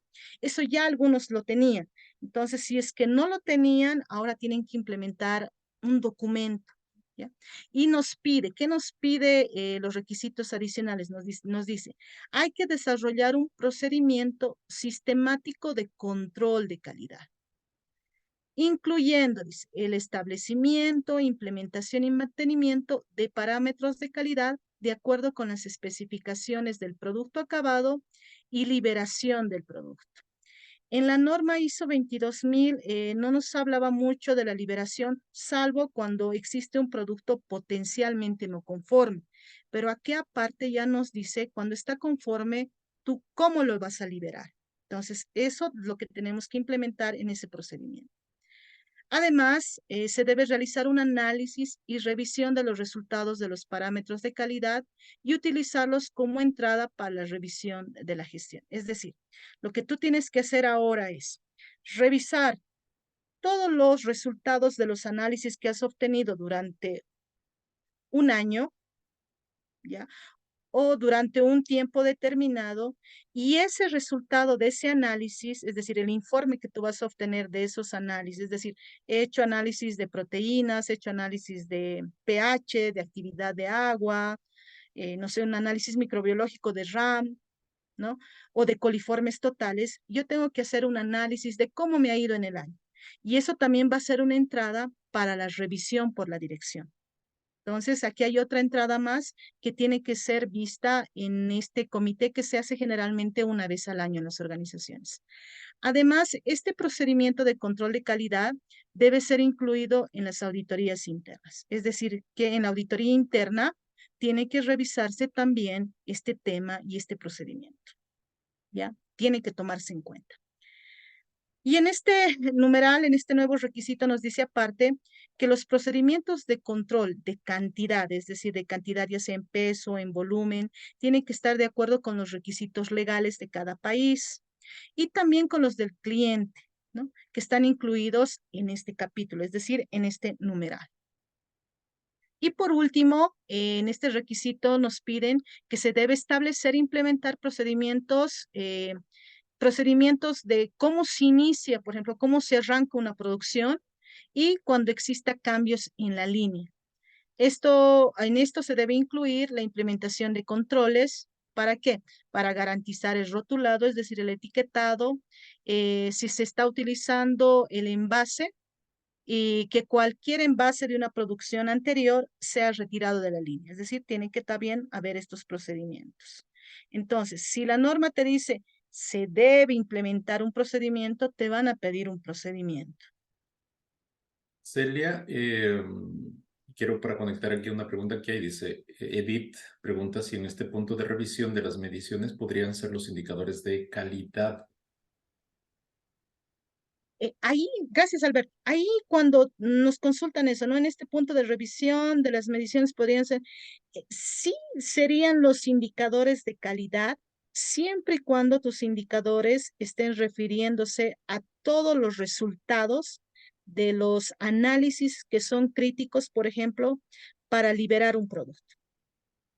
Si están alineados todos tus análisis, lo puedes tomar en cuenta. Si no, sí o sí vas a tener que hacer ese análisis de tendencia de cómo te está yendo en estos análisis. Y como les digo, esto es una entrada ya para la revisión por la dirección. Entonces, ahí yo te recomiendo, el indicador general, generalmente es macro, ¿no? Es macro, te da una mirada de si estás cumpliendo o no estás cumpliendo, mientras los resultados de cada análisis o la tendencia no necesariamente van a ser iguales. Puede ser que en alguno no se esté cumpliendo de acuerdo a lo que se ha establecido en tu documento. Entonces ahí puedes utilizarlo siempre y cuando estén involucrados todos tus análisis de laboratorio. Si no fuera así, realiza nomás tu análisis de tendencias y haz un informe y una conclusión de qué elementos se cumplen y qué elementos no, y qué acciones vas a tomar para que se vuelvan a cumplir o se cumplan en el tiempo, ¿no? Esa parte ahí, Alberto.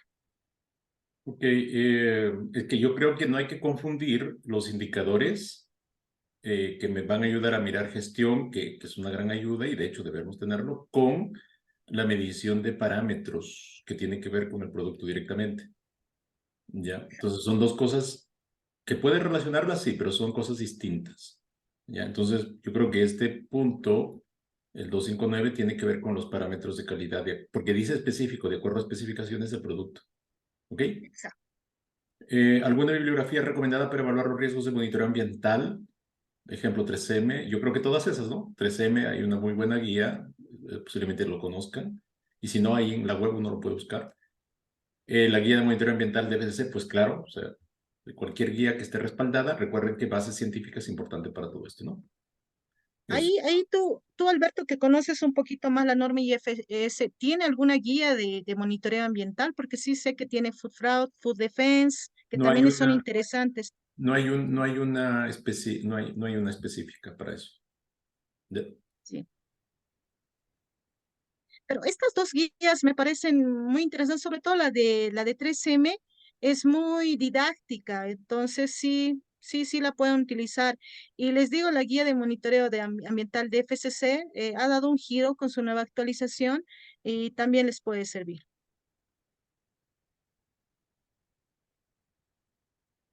Ok, continuamos, Alberto, creo, ¿no?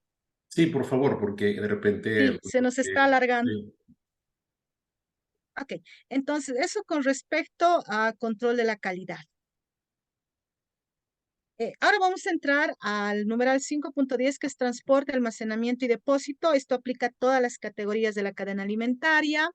Acá solamente se ha hecho, bueno, un ajuste en el título, acá como lo ven. Antes solamente decía almacenamiento y algo más, ahora se le ha añadido así, tal cual transporte. Y hay un ajuste en el inciso D. Acá se han incluido todas las condiciones asociadas al transporte en camiones o vehículos que tienen un tanque, cisterna o pipa, ¿no? Ahora, además, aquí se necesita considerar la necesidad de un control con una evaluación de riesgos y, bueno, controles detallados, esto siempre que se utilice este tipo de transporte. Y es por eso que FCC ha lanzado esa guía de limpieza y control para este transporte en tanques. Entonces, es una buena guía porque se ha añadido este tema. En el numeral 2511 tenemos el control de peligros y medidas para prevenir la contaminación cruzada. Bueno, en este caso es control de peligros y medidas para prevenir la contaminación cruzada y contacto cruzado. Esto aplica a todas las categorías, excluyendo a la F2, que es de comercio electrónico. Y aquí se ha hecho un ajuste y ciertas adiciones en el inciso A. Y bueno, primero vamos a ver por qué se excluye para la categoría F2. Ahora nos dice es obligatoria la utilización de análisis de riesgos, sí o sí, para identificar la necesidad del equipamiento de detección de riesgos, perdón, detección de cuerpos extraños, por ejemplo, imanes, detectores de metales, rayos X, filtros y tamices, y además un procedimiento documentado que tiene que estar en vigencia para la gestión del uso del equipamiento del cuerpo extraño. Acá, ¿qué nos dice este tema? Es que ahora que cuando nosotros vayamos a utilizar este tipo de equipos en el proceso, sí o sí tiene que tener una justificación. Sí, ¿por qué lo estamos utilizando? ¿Por qué existe esa necesidad de utilizar en ese punto?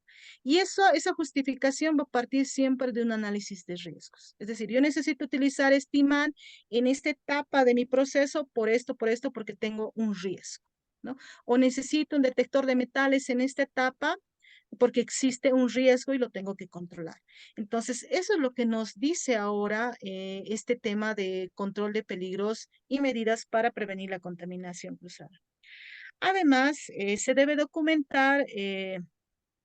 tener documentado cuando el uso de este tipo de equipamiento no sea necesario. Es decir, si yo tengo, si no necesito utilizar esto, pero el auditor o alguien dentro de mi auditoría interna o externa haciendo la revisión evidencia que sí se necesita, es decir, nosotros deberíamos tener una justificación del por qué nosotros creemos que no se necesita. Ahí nos pide que tiene que estar documentado, es decir, hay que presentar esa evidencia.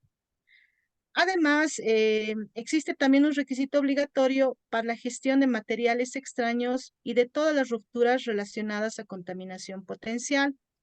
Por ejemplo, metales, cerámicas, plástico, rígido y otros, ¿no? Que podemos tener en planta. Entonces, igual que eso, hay que gestionarlos, hay que gestionar ese tema mediante un procedimiento, una lista, algún documento que evidencie que estamos controlando todos esos materiales que pueden romperse, ¿no? Dentro de nuestra planta y cómo lo podemos controlar. Entonces, no ha cambiado mucho, como les digo, ha sido más un ajuste de poder justificar siempre en base al riesgo y justificar cuando no estamos utilizando cierto control, ¿no? Porque no hay un riesgo en este caso. Eso con respecto a esos puntos. En verificación de prerequisitos, bueno, en el título se ha añadido a la categoría B3. No ha cambiado, es decir, está similar a lo que estaba anteriormente, entonces por lo cual no vamos a introducirnos muy a fondo en este tema. En el requisito 253 se ha incluido ya en el título el tema de diseño y luego se ha seguido con la anterior identificaciones, diseño y desarrollo de productos y categorías se ha incluido la nueva categoría B3, bueno, subcategoría B3 y aquí se ha hecho un ajuste al inciso F y bueno, como les había indicado, se ha hecho una adición en el título del término diseño. Acá se han hecho dos complementos en el inciso F. En primer lugar, ambos son aplicables en la categoría B3, C, D, F, I y la categoría K. En el primero existe una obligatoriedad de verificar el plazo de validez de los productos basado en la evaluación del riesgo. Es decir, acá te dice ya la norma que tú tienes que hacer un análisis de la vida útil de tu producto, que no solamente en primer lugar lo tienes que validar, sino también que tienes que irlo verificando. Es decir, ahora no es solamente, ya sé que mi vida útil es 2 años, le hemos hecho la prueba, hemos validado, tenemos los informes. No, ahora sino cada cierto tiempo vas a tener que verificar que esa vida útil que has validado es la que sigues manteniendo. Entonces, esa adición es la que se ha realizado. Y bueno, han hecho también un segundo complemento. Esto es para aquellos productos que son listos para cocinar. Todas las instrucciones de cocción o de cocina que están en el etiquetado o en el envase también tienen que ser validadas para garantizar la seguridad del alimento. Y obviamente, si tú estás validando algo, posteriormente, con cierta frecuencia, tú tienes que verificar que esa validación es correcta, ¿no? Entonces, son los temas que se han ido añadiendo en esto que es diseño y desarrollo de productos. En estado de salud no ha cambiado nada, sigue estando igual, por eso no vamos a ver mucho ahí. En el 2.5.15, que es gestión de los equipos, ya acá este es un nuevo requisito y también por eso la FCC ha lanzado esta guía que está en la plataforma de la fundación. Entonces, acá nos dice que es aplicable a todas las categorías, excepto a la categoría F2, porque acá efectivamente es un broker, ¿no? Que no tiene ningún tipo de equipo de producción. Entonces, por eso es que que no aplica a este tipo de subcategoría. Y ahora nos dice que a partir de ahora, es decir, a partir de que ustedes hagan la transición, ¿ya?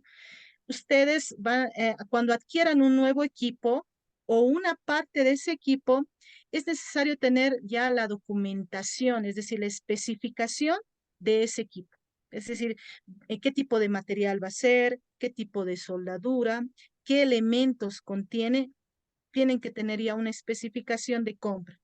Y ahí van a tener detalles de ese equipamiento y aquí nos dice, ¿no? Incluyendo las condiciones de diseño, de acabado sanitario y de características de superficie que atiendan a la aplicación o al uso que le vamos a dar. Entonces, ahora es a partir, una vez que ustedes ya estén pasando a la versión 6, si es que ya van a comprar un equipo, tienen que atender todos estos elementos. No solamente el equipo, ahora también partes del equipo. Es decir, tengo un equipo antiguo, voy a comprar una parte, yo tengo que tener un documento donde esté incluida todas las especificaciones.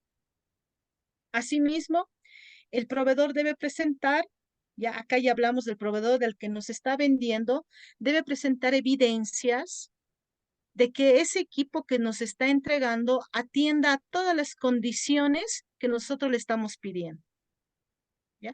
Entonces, el proveedor nos presentará una especificación técnica, un informe de que efectivamente cumple con todos esos criterios que se les ha solicitado. Acá aparte nos coloca que es necesario también realizar una evaluación de riesgos en los cambios de equipos y o de toda estructura de la composición de esos equipos o partes que estamos adquiriendo. ¿Y esto con qué objetivo? De garantizar que aquella implementación sea realizado de manera adecuada y que no va a causar ningún daño hacia la operación, ni tampoco va a causar ningún daño al consumidor. ¿Ok? Entonces, eso es lo que nos pide acá. Bueno, a ver, ya habíamos visto esta pregunta de Cristian. Edith nos pregunta, ¿podría dar algún ejemplo, dar guía o ejemplo para el análisis de riesgo de la necesidad de equipos de material extraño?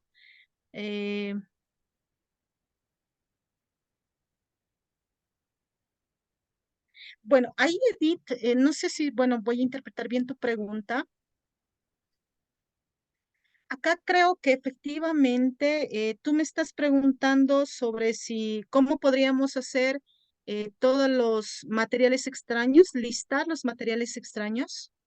No sé si me podrías ahí aclarar un poquito Lo que entiendo es que ella necesita una guía o quiere saber si hay una guía de análisis de riesgo para definir necesidad de equipos de material extraño. Le recomiendo ver la guía del IFS, que hay una que es de material extraño, pero La mala noticia que no es precisa con respecto a cómo definir si necesito un equipo para detectar o eliminar cuerpos extraños.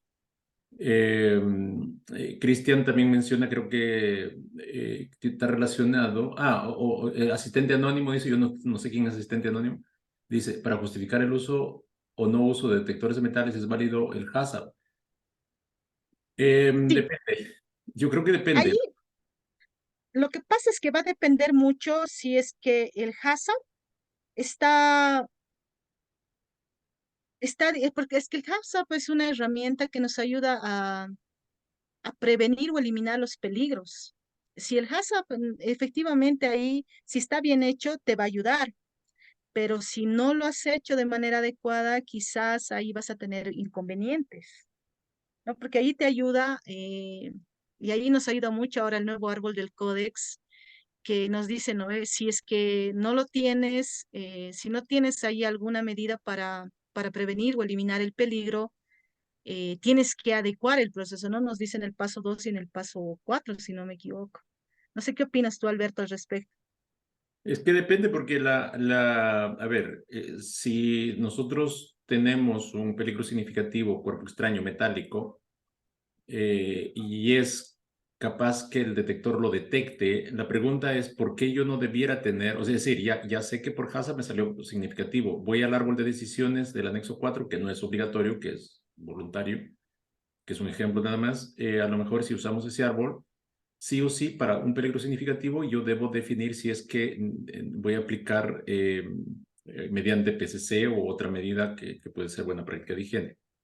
Y ahí, si yo no tengo otra metodología que sea más capaz de detectar y eliminar el material metálico, pues sí o sí detector.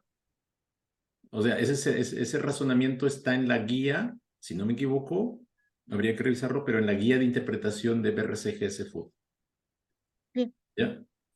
Eh, Tiene que ver con eso, o sea, no hay otras guías, digamos, que puede decir, pero tiene que ver con ese razonamiento que hay que hacer, ¿no? Después dice, para justificar el uso, ya, podría dar, ese está. aquí creo que faltaba alguien. ¿Existe alguna recomendación de tiempo para realizar vida útil? Es decir, ahí hay dos tipos, ¿no? El análisis de vida útil acelerado y el análisis de vida útil en tiempo real. Entonces, ahí va a depender mucho de qué tipo de producto tienes. Generalmente, para un producto que tiene larga vida útil, es mejor utilizar un análisis de tiempo de vida útil acelerado, ya en donde forzas ciertas condiciones o puedes forzar ciertas condiciones. Y él en tiempo real, se recomienda hacer aquellos productos que tienen vida útil corta, ¿no? Porque efectivamente se puede, como es corta su vida útil, 1 o 2 meses o 3 meses, puedes tomar ese tiempo. Pero no hay ninguna recomendación. Si no me equivoco, pero no, si no me equivoco, la OMS tiene una guía para realizar el análisis de tiempo de vida útil.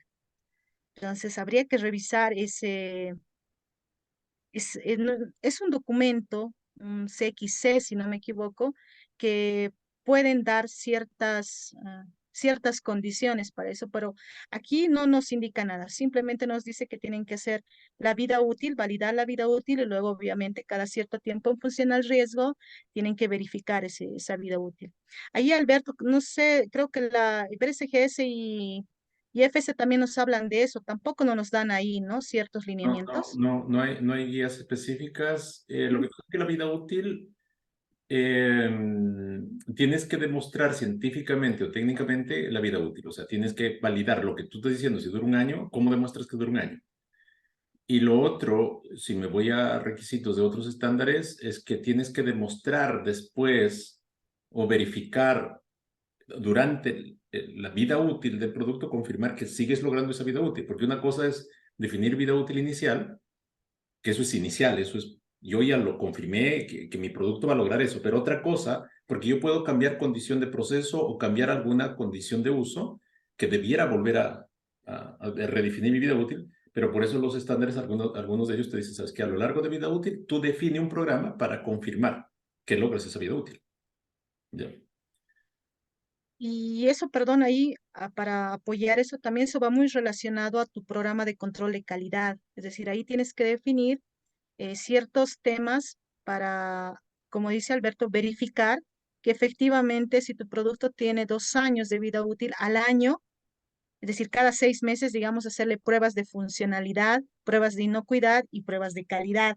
Esas son las 3 pruebas que se hacen, ¿no? Y son, como les digo, generalmente lo he visto, si es 2 años, es a los 6 meses, al año, a lo año y medio y al finalizar la vida útil 2 años. Y también lo hacen después de 6 meses que ya concluye la vida útil. Hacen también los análisis para ver cómo se va comportando el producto. Son pruebas de funcionalidad, calidad y inocuidad. Y también le hacen todo lo que es el análisis organoléptico, las pruebas sensoriales, ¿no? Mediante MES. Ok, en Bolivia no es obligatorio declarar la forma de preparación de productos en etiquetado. Sin embargo, con este requisito de FSC se nos volverá obligatorio incluir forma de preparación de productos y validarlo. Sí, sí, acá en Bolivia en el etiquetado, en la norma de etiquetado, es requisito legal. Efectivamente no nos dice así explícitamente que hay que declarar todos estos temas, pero ya con la aparición, con la introducción de este nuevo requisito, es decir, tú tienes que demostrar todo este tema, porque efectivamente dice debe. Entonces sí, sí, Beatriz, lo vamos a volver obligatorio aquí en Bolivia. Si se tienen equipos que se hayan instalado hace atrás tiempo y no se cuenta con esta información o especificación, ¿hay riesgo de no conformidad y habría que gestionarlos o solo aplican nuevos? Solo aplica nuevos, es decir, es a Correcto. partir de, no es Sí. mirando hacia atrás, es a partir de. Con qué frecuencia es la recomendación para la revisión de la vida útil? Bueno, yo creo que eso estuve contestando ahí. eh, en algunos estándares te piden en función del riesgo definir esa frecuencia y obviamente si hay cambios de fórmula o de procesamiento tendrías que volver a reconfirmar la vida útil, o sea, hacer un nuevo estudio. Es parte de la gestión de cambios, ¿no? Y el Exacto. asistente anónimo dice, ¿nos puede dar el nombre de la guía BRCG para justificar? No es guía, es guía, sí, de interpretación, pero no está disponible para todo el mundo, ¿no? Generalmente es para, Solamente para las empresas sí, certificadas y para para los, en algunas partes interesadas de la BRCGS, no es sí, público. no es público, pero voy a ver de cómo extraemos y Quizás un webinar ahí, Alberto, porque sí, yo creo. efectivamente es un tema que saca chispas, es como los metales, hay que detectar este tema. Voy a compartir por acá el de IFS, ya que le puedo dar. Dale, por Bueno, favor, sí, sigue. gracias, Alberto. Ok, bueno, hemos visto, bueno, en la gestión de equipos, bueno, ya hemos visto, es todo hacia adelante, no se olviden de evidenciar aparte. No es solamente toda la compra del equipo, sino también la parte de las partes del equipo a partir de ahora. Ya estamos terminando y nos faltan 3 requisitos más. En pérdida y desperdicio de los alimentos, bueno, este requisito es apoyando, ¿no?, los objetivos de desarrollo sostenible de la ONU. Es un nuevo requisito y aquí se aplica a toda la cadena alimentaria, excluyendo a la categoría I, ¿no? Y bueno, tiene 3 elementos importantes este numeral. En primer lugar, la estrategia de la organización tiene que ir ahora hacia la reducción de la pérdida y el desperdicio de alimentos en la cadena de abastecimiento relacionada y tiene que ser descrito por medio de una política. Es decir, ahora no solamente ya tienes tu política de inocuidad y de calidad, también tienes que tener una política que hable sobre estos temas, ¿no? Y también tienes que tener objetivos documentados. Es decir, antes tenías objetivos de inocuidad, también ahora tienes que tener objetivos de calidad y ahora tienes que tener objetivos relacionados a este tema. Otro elemento también que nos dice es que todos los alimentos suministrados o donados a organizaciones sin fines de lucro o funcionarios u otras organizaciones, estos alimentos tienen que ser seguros, es decir, tienen que ser inocuos, que no vayan a ocasionar daño. Y esta donación tiene que ser controlada y cualquier producto manipulado tiene que ser de acuerdo a normas de seguridad de los alimentos.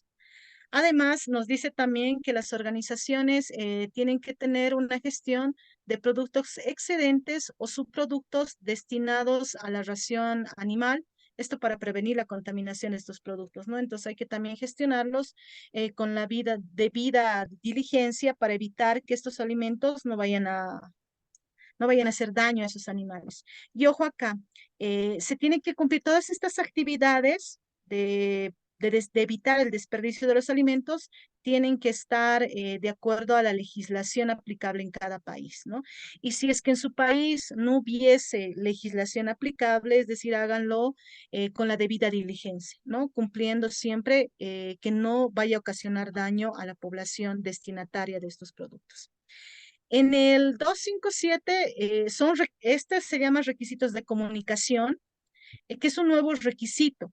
Antes esto estaba también está en la norma ISO 22000. Hay un ítem en el numeral 7, si no me equivoco, 7.4, que nos habla de la comunicación interna y externa. Pero se ha reforzado este tema en este punto de los requisitos adicionales. Y aquí forza u obliga, en este caso, a las organizaciones que están certificadas, de que en el plazo de 3 días, en este caso, por ejemplo, el organismo de certificación sea informado sobre cualquier evento o situación de fuerza mayor, es decir, de desastres naturales o causados por el hombre, que puedan afectar la seguridad de los alimentos, la legalidad y o la integridad de la certificación. Por ejemplo, guerras, huelgas, terrorismos, crímenes terremotos, ¿no? Es decir, la organización tiene que informar acerca de estos temas en el plazo de 3 días. Otro tema también que obliga a la organización a informar en un plazo de 30 días es aquellas situaciones en que la integridad de la certificación esté en riesgo, ¿ya? Por ejemplo, los recalls, los desastres, los brotes de seguridad en los alimentos, también nos obliga. Y bueno, por último tema, también obliga a las organizaciones auditadas a informar cualquier tipo de incumplimiento. Es decir, yo como organización he cumplido cualquier tipo de reglamento legal de mi país, por ejemplo, procesos judiciales relacionados a la seguridad alimentaria, acciones judiciales, impericia, negligencia o cualquier otra actividad fraudulenta o de corrupción, también me obliga a informar al organismo de certificación. Ojo, siempre dentro de los plazos de 3 días. Eso nos habla este requisito. Y quizás esto sea conveniente incluirlo a esa matriz de comunicación que ya teníamos con la ISO 22000. Y bueno, por último, requisitos para organización con certificación multisitio. Aquí solamente se ha ajustado el numeral 25182, el inciso B, en donde ahora parte nos dice que se tiene que demostrar la eficacia de la acción correcta. Bueno, ¿qué elementos se tienen que dar para la transición de las certificaciones otorgadas con la norma FSC 5.1 a la versión 6? Bueno, esto se ha realizado teniendo en cuenta las directrices de las juntas de partes interesadas de la FSC. Ya, en primer lugar, nos dice que tenemos que realizar las auditorías de transición a la nueva versión a partir del 1 de abril del 2024 hasta el 31 de marzo del 2025. Hay que realizar auditorías del esquema FSC de la versión 5.1 hasta el 31 de marzo del 2024. Es decir, hasta ahí se van a realizar auditorías bajo esta versión. Además, se van a mantener válidos los certificados del esquema FSC versión 5.1 hasta el 31 de mayo del 2025. Tomen en cuenta este tema, ¿no? Que hasta el 31 de marzo van a poder realizarse auditorías bajo esta versión. Acá también tenemos otros elementos, ¿no?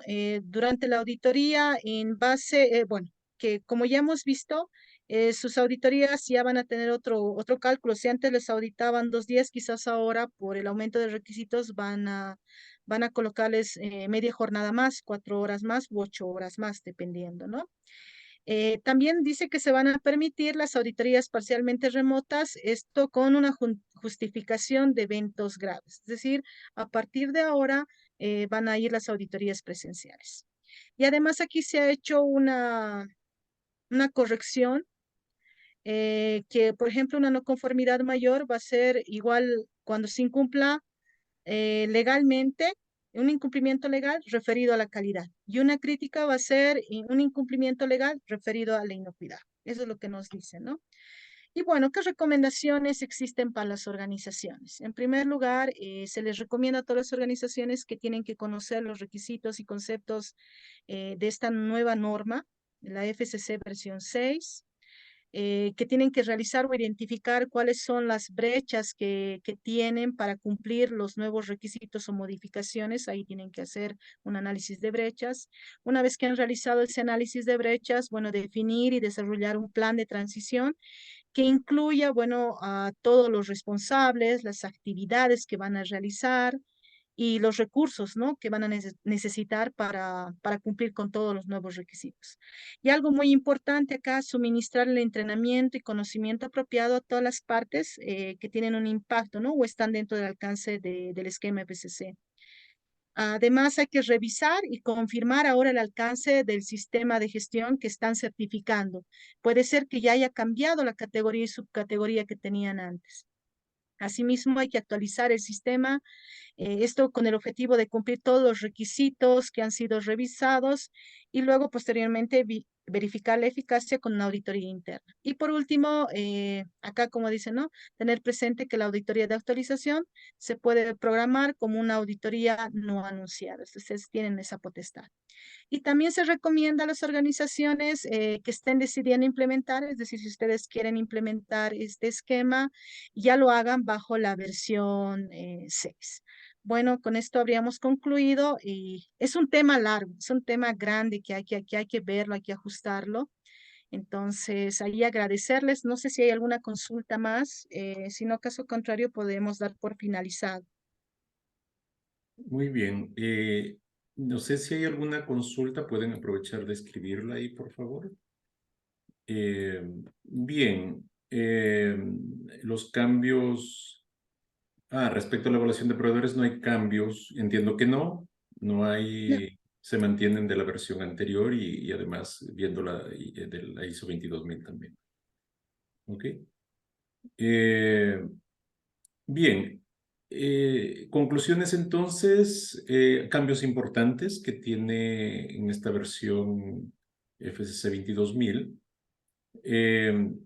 Un poco alineándose, básicamente, no un poco, sino también debió haberse, o sea, la necesidad de alinearse a los requisitos comparativos de GFCI. Todos los requisitos, el de equipos, por ejemplo, eso es un requerimiento o que está dentro del ámbito, el J1, J2, que es de diseño higiénico. El tema de cultura ya no resistió más FCC sí. respecto a que decir que eso es verdad, que en los requisitos de la ISO 22, si yo los implemento, voy a desarrollar cultura, en la teoría es verdad. En la práctica no es cierto. O sea, en la práctica, si no tenemos un plan que nos guíe hacia la mejora de la cultura y yo demuestre que estoy mejorándolo, lo demás no, o sea, va a ser difícil, o sea, eso ya está demostrado porque claro, FCC cuando salió este requerimiento desde GFCI, incluso IFS había dicho, pues no, pues porque está dentro de los requisitos, ¿no? Se supone que cuando definimos responsabilidades, yo voy a ser claro en las responsabilidades con respecto a la inocuidad y eso al final no es cierto, ¿ya? O que la dirección va a liderar el plan de mejora de cultura y lo va a tomar como una herramienta de liderazgo, eso es teoría y no es cierto. Mientras no esté en un plan que sea auditable concretamente, por eso al final, pues hay que tener un plan, ¿no? O sea, esa es la ganancia que se tiene, ¿no? Después los otros requisitos, el de calidad, entiendo que no es necesario implementar un sistema de gestión de la calidad, sino que los elementos mínimos que nos pide, si no me equivoco, es tener un programa para controlar parámetros relacionados a parámetros de producto, ¿no?